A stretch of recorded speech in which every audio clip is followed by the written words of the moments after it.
Hi, I'm Alex Gray with IMA TV, and I'm here with the Honourable Finbar Hill, Consul General to the country of Ireland.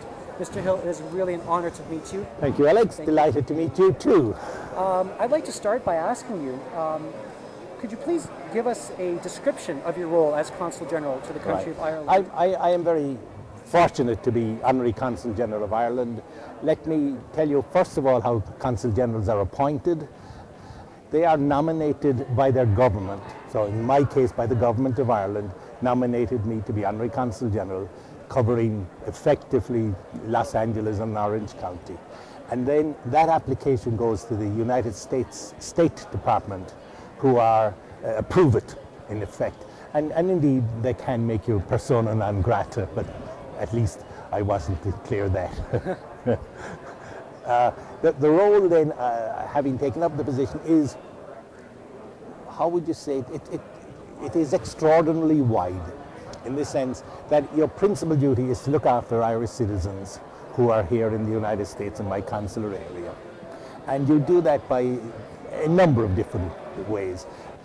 You do it by dealing with them, particularly if they're in trouble. You know, and there may be arrests, unfortunately, from time to time. People may have babies when they're here, and that you know, causes a little bit of difficulty, because technically they are now American citizens, and then they want to be Irish. So there's a duality of citizenship involved. There are people whose passports expire. There are people who may apply for Irish citizenship, and I'd like to dwell on that for just a moment, if I may. If you had a parent or a grandparent born in Ireland, you are entitled to apply for Irish citizenship. And in other words, you may be a dual citizenship. There is no problem about duality. I encourage it for younger people, particularly if they want to work in Europe, because with an Irish passport, they have access to all the European Union without the necessity of a visa or a work permit. So it's very beneficial for younger people.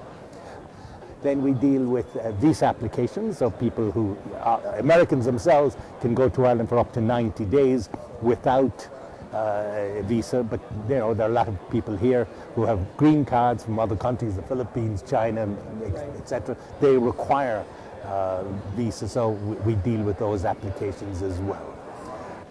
I think then, in addition to that, we have Irish agencies, the Industrial Development Authority, who are responsible for inward investment into Ireland, and they have been extremely successful. We have 120,000 Irish people working with American companies, very important to the economy of the country.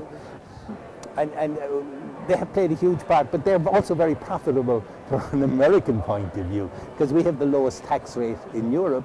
So if they're making profits in Ireland and they're expanding, they can use the profits. We have a 12.5% tax rate. The American is 35, 36. So, you know, the differentiation that can be used for expansion, which can be very beneficial for American companies. Then we have the Enterprise Ireland, are the company tasked with expanding indigenous Irish industries abroad. We help those when we can.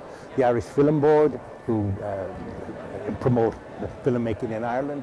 And last but by no means least, Tourism Ireland are a very big body who promote tourism into Ireland, and we work with them in promoting it, particularly here on the West Coast. It's quite a roster of activities. And you do it all for nothing. Yeah. I would say it's for nothing, but... Oh yeah, I mean, we do. I don't, there is no salary attached to what I do. Wow, really? Yeah. Fantastic.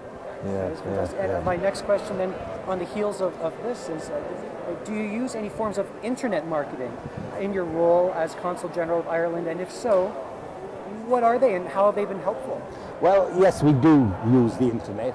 All government departments have websites, so that all their departments and the workings of their department are interesting. One of the ways I was thinking of coming over is, for years, if the government were issuing a press release and it was important, they would put an embargo up for publication on it for certain, so they'd send it out to the Press Association, the Irish newspapers, etc. But they would say embargoed until. Now, unfortunately, world being what it is, sometimes those were leaked. But now with the internet, you can just press a button and inform all the people at the same time. So that's very beneficial. Then the Tourism Ireland certainly do a lot of their promotions now through the internet on the marketing side of it, and they're telling me that it's very successful. And do you find that the businesses in Ireland, have they been utilizing online forms of marketing to gain a foothold in global commerce?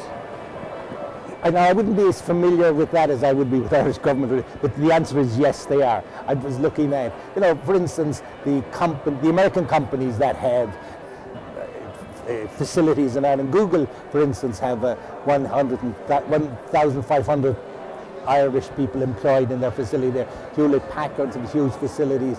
Google are there now. Twitter have their Google's international headquarters. Not Google's, I beg your pardon. Facebook's international headquarters are now in Ireland. Wow. Google have a big presence in Ireland. So yes, there is a big presence in Ireland for the social media and internet marketing in general. Fantastic. Well, that's all the questions I have for today. I want to thank you so much for coming and chatting with me. It's really wonderful hearing you and listening to your knowledge. It's been great. I will finish in Irish. Tá fáill throat. You are very welcome. Thank you very much indeed. Thank you so very much. Thank you. This is Alex Gray with IMA TV, and we'll see you at the next interview. Thank you. Thank you so much. How did I?